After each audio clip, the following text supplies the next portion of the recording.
Olá, vamos continuar nossa leitura.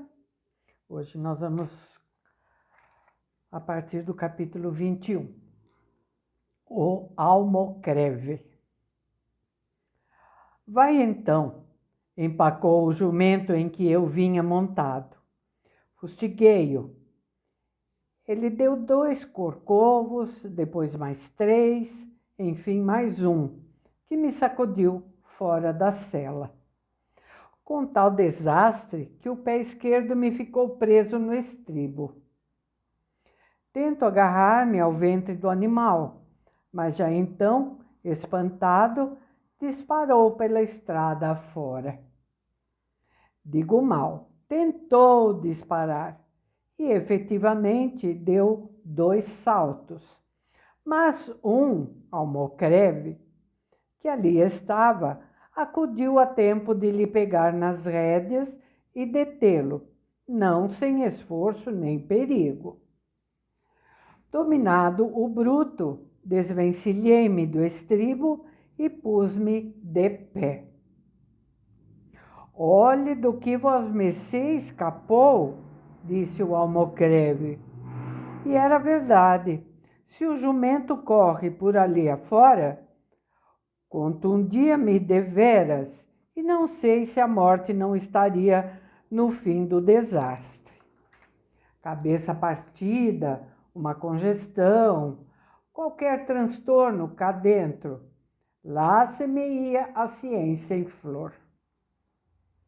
O almocreve salvara-me, talvez, a vida. Era positivo. Eu sentia-o no sangue que me agitava o coração. Bom almocreve. Enquanto eu tornava à consciência de mim mesmo, ele cuidava de consertar os arreios do jumento, com muito zelo e arte. Resolvi dar-lhe 3 moedas de ouro das 5 que trazia comigo. Não porque tal fosse o preço da minha vida, essa era inestimável, mas porque era uma recompensa digna da dedicação com que ele me salvou. Está dito, dou-lhe as 3 moedas. Pronto, disse ele, apresentando-me a rédea da cavalgadura. Daqui a nada, respondi. Deixa-me, que ainda não estou em mim. Ora, qual? Pois não é certo que ia morrendo? Se o jumento corre por aí afora, é possível. Mas com a ajuda do Senhor, viu vosmecê que não aconteceu nada. Fui aos alforjes, tirei um colete velho, em cujo bolso trazia as 5 moedas de ouro. E durante esse tempo, cogitei se não era excessiva a gratificação, se não bastavam 2 moedas. Talvez uma. Com efeito, uma moeda era bastante para lhe dar estremeções de alegria. Examinei-lhe a roupa. Era um pobre diabo que nunca jamais vira uma moeda de ouro. Portanto, uma moeda. Tirei-a, vi-a reluzir à luz do sol. Não a viu o almocreve, porque eu tinha-lhe voltado as costas. Mas suspeitou-o, talvez. Entrou a falar ao jumento de um modo significativo. Dava-lhe conselhos, dizia-lhe que tomasse juízo, que o senhor doutor podia castigá-lo. Um monólogo paternal. Valha-me Deus! Até ouvir estalar um beijo. Era o almocreve que lhe beijava a testa. Olé! Exclamei. Queira vosmecê perdoar, mas o diabo do bicho está a olhar para a gente com tanta graça. Ri-me, hesitei, meti-lhe na mão um cruzado em prata. Cavalguei o jumento e segui a trote largo, um pouco vexado. Melhor direi, um pouco incerto do efeito da pratinha. Mas a algumas braças de distância, Olhei para trás. O almocreve fazia-me grandes cortesias, com evidentes mostras de contentamento. Adverti que devia ser assim mesmo. Eu pagara-lhe bem, pagara-lhe talvez demais. Meti os dedos no bolso do colete que trazia no corpo e senti umas moedas de cobre. Eram os vinténs que eu devera ter dado ao almocreve, em lugar do cruzado em prata. Porque, enfim, ele não levou em mira nenhuma recompensa ou virtude, cedeu a um impulso natural, ao temperamento, aos hábitos do ofício. Acresce que a circunstância de estar não mais adiante nem mais atrás, mas justamente no ponto do desastre, parecia constituí-lo simples instrumento da providência. E de um ou de outro modo, o mérito do ato era positivamente nenhum. Fiquei desconsolado com essa reflexão. Chamei-me pródigo, lancei o cruzado à conta das minhas dissipações antigas. Tive, por que não direi tudo, tive remorsos. Capítulo 22. Volta ao rio. Jumento de uma figa, cortaste-me o fio às reflexões. Já agora não digo o que pensei dali até Lisboa, nem o que fiz em Lisboa, na Península e em outros lugares da Europa, da velha Europa, que nesse tempo parecia remoçar. Não direi que assisti às alvoradas do romantismo, que também eu fui fazer poesia efetiva no regaço da Itália. Não direi coisa nenhuma. Teria de escrever um diário de viagem e não umas memórias como estas são, nas quais só entra a substância da vida.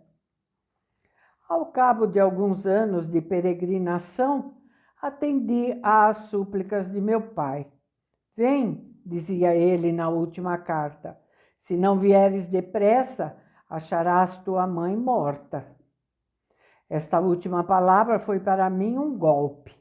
Eu amava minha mãe, tinha ainda diante dos olhos as circunstâncias da última bênção que ela me dera a bordo do navio.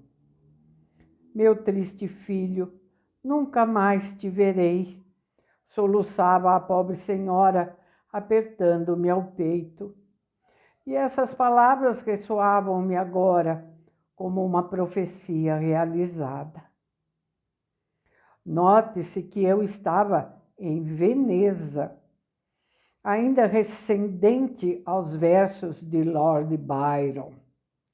Lá estava, mergulhado em pleno sonho, revivendo o pretérito, crendo-me na Sereníssima República. É verdade, uma vez aconteceu-me perguntar ao locandeiro se o Doge ia a passeio nesse dia. Que Doge, senhor mio? Caí em mim, mas não confessei a ilusão. Disse-lhe que a minha pergunta era um gênero de charada americana. Ele mostrou compreender e acrescentou que gostava muito das charadas americanas. Era um locandeiro, pois deixei tudo isso, o locandeiro, o Doge, a Ponte dos Suspiros, a gôndola, os versos do Lord, as damas do Rialto. Deixei tudo e disparei como uma bala na direção do Rio de Janeiro. Vim, mas não alonguemos esse capítulo. Às vezes esqueço-me a escrever e a pena vai comendo papel com grave prejuízo meu, que sou autor.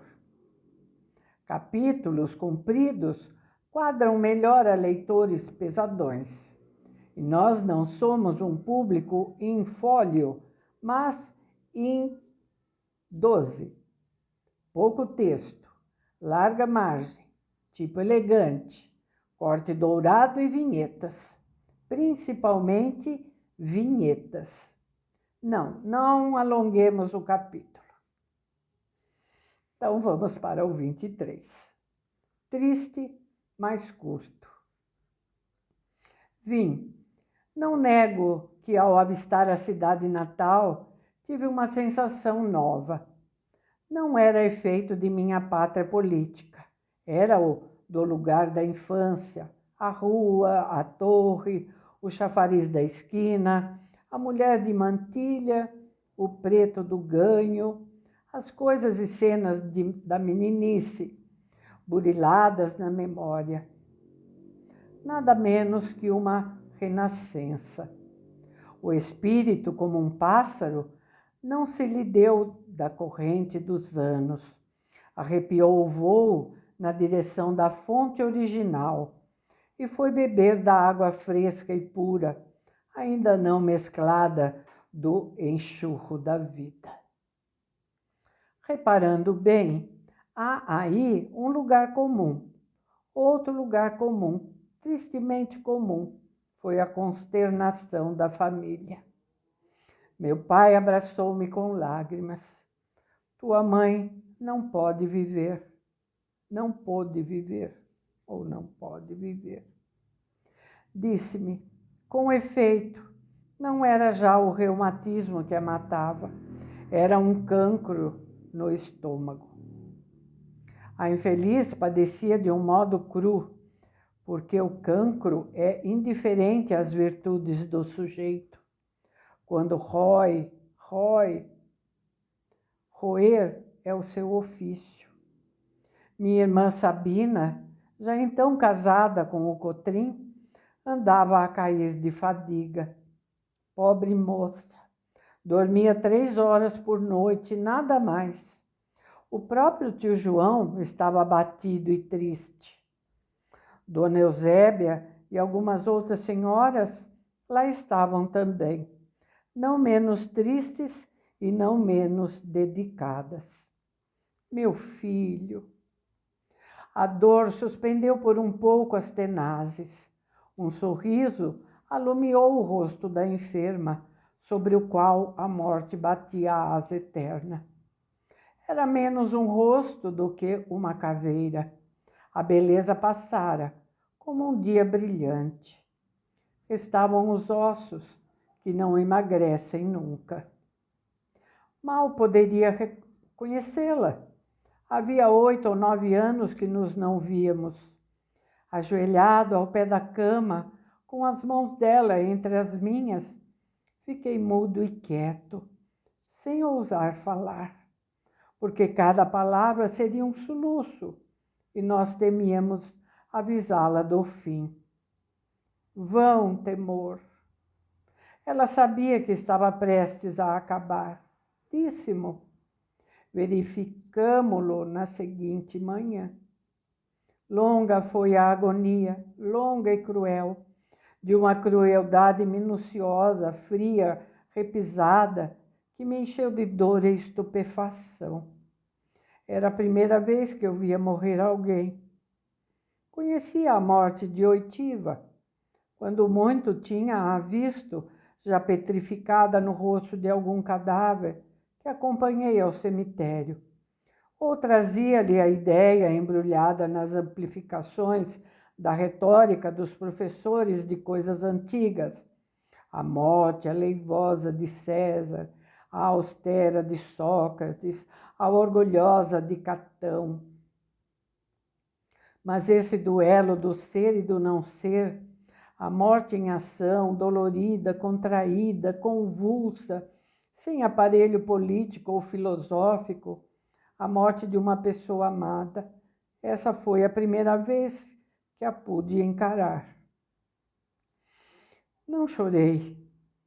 Lembra-me que não chorei durante o espetáculo. Tinha os olhos estúpidos, a garganta presa, a consciência boquiaberta. Que uma criatura tão dócil, tão meiga, tão santa, que nunca jamais fizera verter uma lágrima de desgosto. Mãe carinhosa, esposa imaculada, era a força que morresse assim, trateada, mordida pelo dente tenaz de uma doença sem misericórdia. Confesso que tudo aquilo me pareceu obscuro, incongruente, insano. Triste capítulo. Passemos a outro mais alegre. Ainda bem, né? Vamos lá, então. O 24, curto, mas alegre. Opa, vamos terminar a leitura com alegria. Fiquei prostrado, e contudo era eu, nesse tempo, um fiel compêndio de trivialidade e presunção.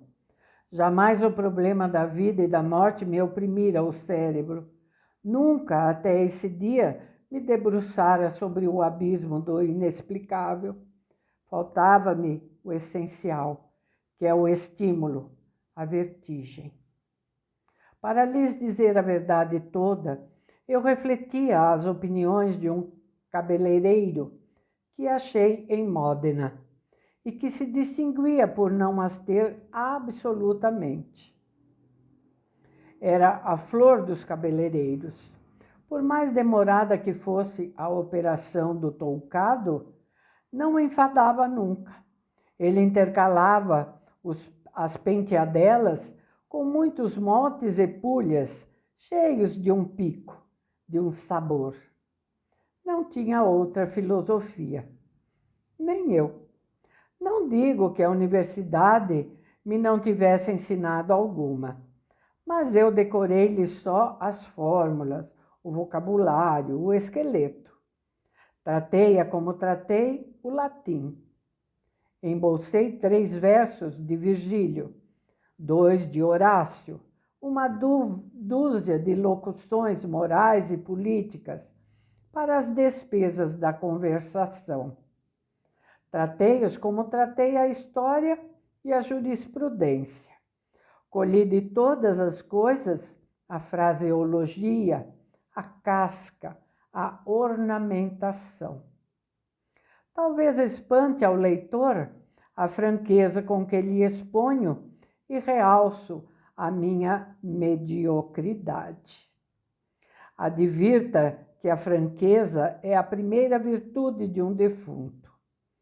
Na vida, o olhar da opinião, o contraste dos interesses, a luta das cobiças obrigam a gente a calar os trapos velhos, a disfarçar os rasgões e os remendos, a não estender ao mundo as revelações que faz à consciência. E o melhor da obrigação é quando, à força de embaçar os outros, embaça-se um homem a si mesmo, porque, em tal caso, poupa-se o vexame, que é uma sensação penosa, e a hipocrisia, que é um vício hediondo. Mas na morte, que diferença, que desabafo, que liberdade! Como a gente pode sacudir fora a capa, deitar ao fosso as lantejoulas, despregar-se, despintar-se, desafeitar-se, confessar lisamente o que foi e o que deixou de ser. Porque, em suma, já não há vizinhos, nem amigos, nem inimigos, nem conhecidos, nem estranhos. Não há plateia. O olhar da opinião, esse olhar agudo e judicial, perde a virtude, logo que pisamos o território da morte. Não digo que ele se não estenda para cá e nos não examine e julgue, mas a nós é que não se nos dá do exame nem do julgamento. Senhores vivos, não há nada tão incomensurável como o desdém dos finados.